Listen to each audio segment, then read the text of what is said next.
L'énergie est un secteur économique de première importance qui comprend la production, le transport, la transformation, la distribution et la commercialisation de diverses sources d'énergie. Elle est le moteur du développement durable en ce qui conditionne globalement sans nul doute la relation de l'activité économique et de manière particulière l'industrialisation des nations. Elle contribue à l'amélioration des conditions sociales, notamment la santé, l'éducation, l'alimentation, une vie décente de la population et le développement économique, emploi, industrialisation, innovation et autres. Pourtant, de nombreux pays en développement ne sont toujours pas en mesure de répondre aux besoins énergétiques de leur pays et donc de créer les conditions nécessaires qui pourraient enclaver un développement efficace et réduire la pauvreté et, en ce dépit de leur potentialité énorme dans ces secteurs. Aujourd'hui, nous pouvons confirmer que la RDC est en train de gagner ses paris décisifs actuels grâce au DG Fabrice Lucindé et son comité de gestion citant Monsieur le directeur de distribution de Kinshasa, Denis Tukuzo. Suivons les commentaires. Pour Mikolo, ça va. Voilà vraiment Mikolo total la match à l'aile, n'engé pe Copa Amérique et Bandi. Natali match ti Babutu sans dérangement vraiment. Na remercier Mokonzi Mboka. Je remercie l'équipe ya SNEL, na DG Oyobache vraiment félicitations à Bino, va maintenir l'équipe aussi na souk en fait. Vraiment ils ont essayé de pour na courant ya courant Mikolo avant de ba zala ki bongote. Et là sur total image et quand si toke libanda total la sikani total la match misikoyo nous sommes dans la maison total la match si na souka na papa ça va. Mikolo to se peli makas. Pour ça bien, donc le problème est sous sauté, je vais changer mon téléphone bien, donc tout le monde là qui a là il va 3 jours, 4 jours pour résater le Mikolo pour ça bien, donc toujours c'est la macasse. Donc en tout cas, donc tout ce qu'on peut dire, c'est que SNEL et ça bien macasse. Donc ça va continuer, pas maintenir l'équipe en SNEL pour tous espérer vraiment que tout continuer à gagner. Bon, et puis là, on va qui toque macasse. En tout cas. Vraiment satisfait. Elle bosse toujours précédemment, merci dans mon voisin Mboka. Félix Antoine se retire au mot. N'engé a passé pour la macamotte traditionnelle. Pour le bossou, macamotte, on a ma casse. Donc on a comme encore. On s'est rabattu 3-4 jours sans courant. Bon, macamoana, ils ont rabattu midi, ils ont rabattu les Mikolo, macamoana donc il est mis bisou. Donc Mikolo, tout le monde quand même, ça va. Il va y avoir un banga. Peut-être ça une semaine, 2 semaines, ils ont que n'angoté. Donc c'est ok, ils apprennent à quelques secondes et après ils ont. Donc il y a le bosso, tout ça là nous. Félix, Antoine, je sais que tu le mot. Mon bon amour à biso, te merci. Pour la monsalo au malin, moi c'est le biso. Et puis tout ce qu'on a été à maintenir kaka équipe Oyo. Équipe Oyo à maintenir équipe Oyo. Pour l'équipe Oyo, et ça le biso bolam na makamota le courant. Pour se makasi na bato acha sika. So za kupena na vision oyo kala melo vraiment makamuketa mula bien. En tout cas tout se fait là équipe a maintenir équipe esingaye na kenkena na yo mobimba. Wana makamuketa courant nzambe asungaye. Se belle mingi na makambo SNEL avec DG. Se belle makasi. Na makambo sali bona kabuka ya biso. L'autre moni baminda. Papa Molingo ezaki awa to bana koteka na pasi. Donc moi il faut ça personnel il faut le tirer proche pour éclairer. Bana ba tiens son plus beau côté la TikTok en visibilité bakilia bazoya ebele entre moment que se belle makasi. Ba qu'on dit merci vraiment. Bon, comment est-ce qu'ils sont bien pour de salaire à Caraport? Autant pour la Webaya qui va au Camayo, parce que le London, mais tu sais, la lumière, vous avez vu ce que vous avez autant pour la parole ligne, attends ma colo, attends le transport, autant bon. Mais il faut qu'on t'appelle qui n'a pas qu'à continuer. Changement est faut-il encore. Dans l'éclairage public, d'autres mots, le seul vraiment qui top. L'éclairage public, voilà, tout ce qui compte vraiment, ça ma place, la honneur, ça sert à changement. Donc c'est un courant hôtel biso. Donc dans la poste état la carte comme au bimbati na bandako. Bon muto ça donne le gâteau mon na kaye. Na za mesengo makasi.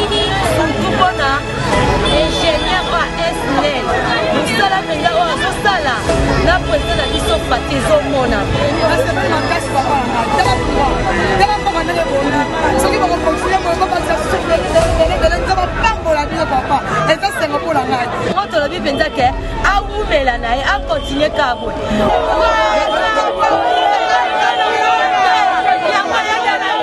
awa toza na mbonga kuna ngai komona nga Demba Kalonda Peru courant ebandi kosambisa biso ka soki mosala ya courant mpenza okosala te mpona courant eza te osala te ofanda boye neti bachomere odire toyebi mosala te mais namoni courant mikolo eza stable atuka soki boye nde ezalaka nde tosala mosala kitoko. Là on travaille parce qu'il y a du courant. Courant ya malamu omoni eza neti liboso ezalaki boza na courant mais eza makasi te osala mosala courant makasi eza te courant eza bien soki boye vraiment en tout cas kitoko en tout cas SNEL félicitations à continuer kosala bien komona ngai papa Rodrigue ingénieur sur la commune ya Mongafula napesi bango félicitation na minzata oyo courant mpe ekomi kozala stable oya nango mpe kwekende journée moabe kosaleli yango napesi félicitation na bango bakobaka na mosala na bango ezala malamu mpona biso na bango parce que soki bango te zena biso mpe te eloko moma batoeza te namoni mpena semaine mpena namoni courant eza mpena kimia po babona ezali na courant ezalaki bien te mais soko mpena komi kimia nasenga bakonzi ya esine bakontinue mpona kosala boye po soki mosa tosalaka esenga courant fo ezala basala mosala mpena nde mokonzi ya mboka nde alingi po mokonzi ya mboka alingi biso moto osaka kimia baobi bakonzi waye bayeke ne courant fo epelaka po biso mpe kimia totekaka bien bato baza mpe kimia me napesi mokonzi ya mboka mbote mingi na bato nyonso mbote mingi basepelaka eloko mpe ezongi mpona courant eza so ya oloba te yo moko omona ampule ndenge epela mikolo courant ekomi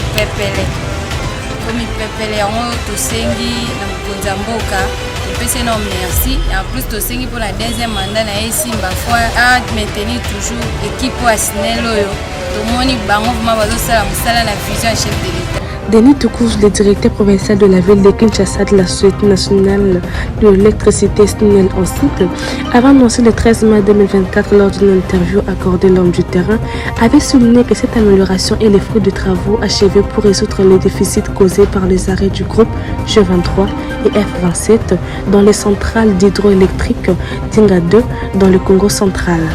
Effectivement, si je parle, c'est juste pour un devoir de redevabilité. Ces travaux sont presque finis. Les clients de Kinshasa doivent s'attendre à l'amélioration de la desserte en énergie électrique, a expliqué le directeur provincial Denis Toukouzou. C'est une très bonne nouvelle parce que ce que nous venons de recevoir aujourd'hui, ce n'est qu'un premier lot. Et il y en a d'autres qui sont en cours de dédouanement et d'acheminement vers Kinshasa. Et comme nous avons toujours dit à notre très chère clientèle que le directeur général avait lancé un vaste programme d'élimination de poches noires à travers la ville de Kinshasa, d'assainissement des réseaux qui est vétuste et de la réhabilitation de ces réseaux et en plus de la remise en conformité.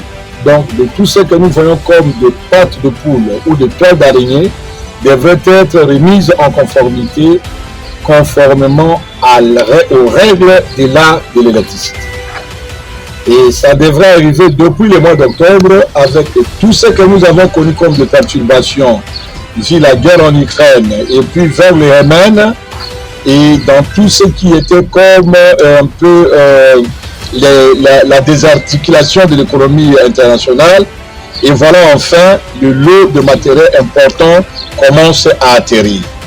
Et voilà pourquoi nous nous sommes permis de venir vers les directeurs de gestion de stock pour nous rendre compte que ces matériels sont bien et bel arrivés. Et vous avez constaté même la présence des directeurs généraux. Pour nous, de la distribution, nous sommes énormément contents parce que nous allons profiter de la saison sèche pour commencer à assainir notre réseau. Et nous rassurons, nous profitons de rassurer à notre clientèle que la SNEL est en train de travailler et qu'ils ne se mettent pas aux oreilles tout ce qu'ils peuvent avoir, mais nous n'allons pas être distraits. Nous sommes là pour la République pour le gouvernement et pour le développement de ces pays. Ce responsable a toutefois précisé que cette normalisation se fera progressivement. D'ici là, quartiers souffrant de délestage important retrouveront un service d'électricité normal. Bravo SNEL.